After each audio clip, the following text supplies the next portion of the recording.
Fluke, written by Erin Greene, narrated by Kris Richards.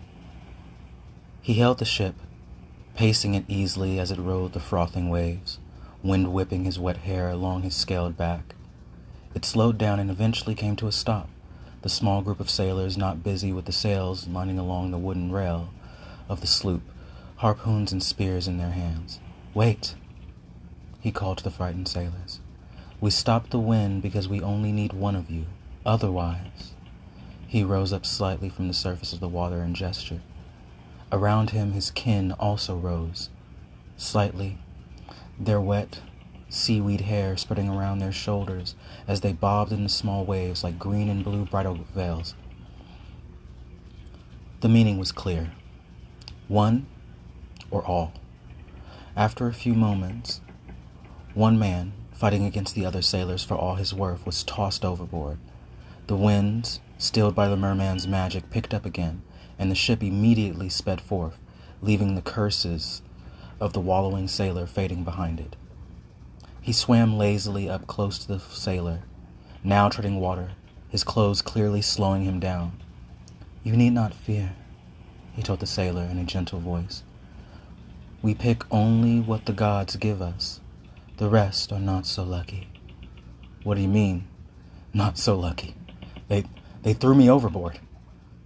His drawling accent was clearly of the Isles of the North, and he shivered in fear as he paddled. The ship was foredoomed.